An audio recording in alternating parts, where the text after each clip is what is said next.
भारतीय क्रिकेटमध्ये सध्या एका निर्णयाची सर्वाधिक चर्चा होत आहे। हा निर्णय आहे टीम इंडियाच्या नेतृत्वातील बदलाचा। गेल्या काही काळात भारतीय संघाने टी20 क्रिकेटमध्ये दमदार कामगिरी करत चाहत्यांच्या अपेक्षा उंचावलेल्या।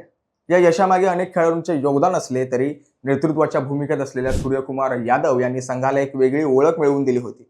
आक्रमक फलंदाजी, निर्भीड निर्णय क्षमता आणि तरुण खेळाडूंवर दाखवलेला विश्वास यामुळे सूर्यकुमार यादव यांचे नेतृत्व अनेक क्रिकेट प्रेमींना भावलं होतं।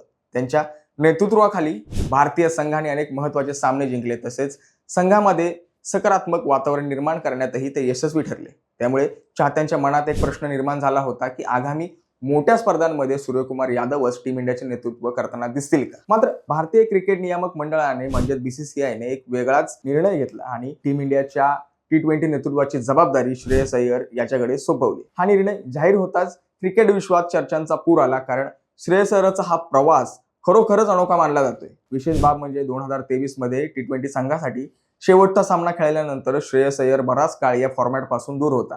अनेक नवोदित खेळाडूंना या काळात आपली छाप पाडली, तसेच काही खेळाडूंनी संघात आपले स्थान मजबूत केले। त्यामुळे श्रेयस अय्यर पुन्हा संघात पुनरागमन करतील का हा प्रश्नही उपस्थित केला जात होता। पण आता केवळ पुनरागमनाचे नव्हे तर थेट कर्णधार पदाची जबाबदारी त्यांच्याकडे सोपवण्यात आली। श्रेयस अय्यर त्यांच्याकडे नेतृत्वाचा अनुभव नक्कीच आहे। आयपीएल मध्ये त्यांनी आपल्या संघाचे नेतृत्व करताना अनेकदा परिपक्व निर्णय घेतले। दबावाच्या परिस्थितीत शांत राहणे, खेळाडूंना योग्य भूमिका देणे आणि सामन्याचा वेग ओळखून रणनीती आखणे ही त्यांची खासियत मानली जात होती। त्यामुळे बीसीसीआयने भविष्यातील दीर्घकालीन नेतृत्वाचा विचार करून हा निर्णय घेतल्याचं मानलं जाते। या निर्णयावर सर्वजण एकमताने समाधानी आहेत असे नाही। काही क्रिकेट तज्ञ आणि चाहते असा प्रश्न उपस्थित करत आहेत की जेव्हा सूर्यकुमार यादव यांच्या नेतृत्वाखाली संघ चांगली कामगिरी करत होता तेव्हा नेतृत्व बदलण्याची गरज काय होती। एका यशस्वी संयोजनामध्ये बदल केल्यामुळे संघाच्या लयीत खंड पडण्याची शक्यता नाकारता येत नाही।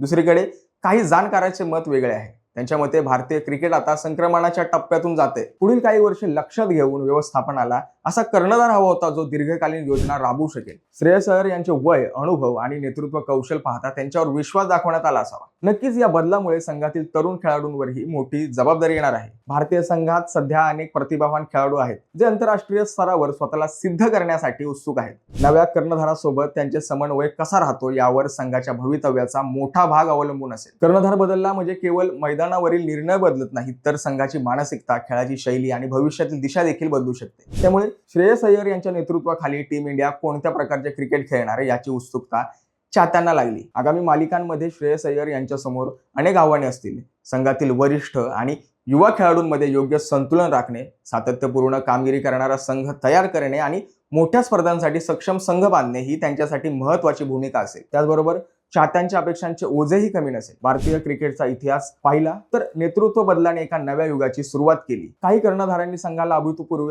यश मिळवून दिले तर काहींनी कठीण काळातून संघाला बाहेर काढण्यासाठी संघर्ष करावा लागला होता। आता श्रेयस अय्यर यांच्यासमोर अशीच एक मोठी संधी उभी आहे। त्यांच्या नेतृत्वाखाली टीम इंडिया यशाची नवी शिखरे सर करणार का, की हा निर्णय संघासाठी नवे आव्हान निर्माण करणार, या प्रश्नांची उत्तरे येत्या काही महिन्यात मिळतील।